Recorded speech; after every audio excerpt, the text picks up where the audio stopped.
Have you ever come across those who fulfill their 5 daily prayers? Not just the obligation, but beyond that, they also take their time to fulfill the sunnah and the nafil, which are the voluntary prayers. And beyond that, they are very charitable. And you find their lips are moving in what would be the remembrance of Allah, the praise of Allah. Yet, they are evil people. One might think, how is that possible?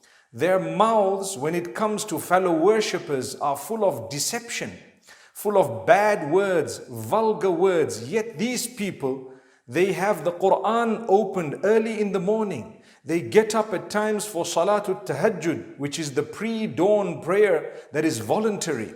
And at the same time, you would find them doing many good deeds. They would dress appropriately. They would dress very modestly. But unfortunately, shaitan takes over by making them belittle fellow human beings.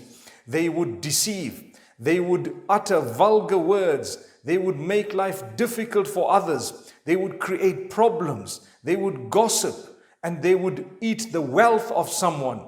They probably could do major sin against fellow human beings. The Prophet ﷺ speaks about them. He speaks about them in more than one narration. In fact, Allah subhanahu wa ta'ala warns us about those who think they're doing good deeds, but they have wasted their deeds. So this is a warning. Not everyone who appears to be pious is actually pious. Some people who appear to be pious are actually evil people. They have the most skeletons in the closet. And at times, the way they treat others already proves that that piety is not going to benefit them in any way. This khutbah is actually a warning and a reminder for myself and yourselves not to be from among those who do many good deeds but then spoil those deeds. Subhanallah. This is why the Prophet ﷺ once asked his companions, "Atadruna manil muflis?" Do you know who is the bankrupt person? They said, yeah, it's a person who doesn't have the dirham, the dinar. They don't have money, they don't have wealth, they don't have the gold and the silver. He says, that's not who I'm referring to. He says, a bankrupt person is he who will come on the day of judgment with a lot of good deeds, a lot of salah, a lot of zakah, the recitation of the Quran, which they did every day, the beautiful dress which they were dressing with, whatever else it may have been. But when they come on the day of judgment, they have backbitten this one. They have gossiped about that one. They have slandered this one. They have eaten the wealth of this one. They have sworn and abused the other one. They've made life difficult for others. They have actually been terrible, really evil in their relations with fellow creatures of Allah subhanahu wa ta'ala. So, all their good deeds will go as a payment to all those people they have wronged. What a loss. What a loss. This is why we say true piety shows in your character and conduct. Those who are harsh, those who are hard, vulgar, abusive, slanderous, and so on, they are not pious. Allah subhanahu wa ta'ala speaks about piety. And Allah subhanahu wa ta'ala speaks about those who do good, those who respect others, subhanallah, those who have a kind heart, they are filled with mercy, compassion.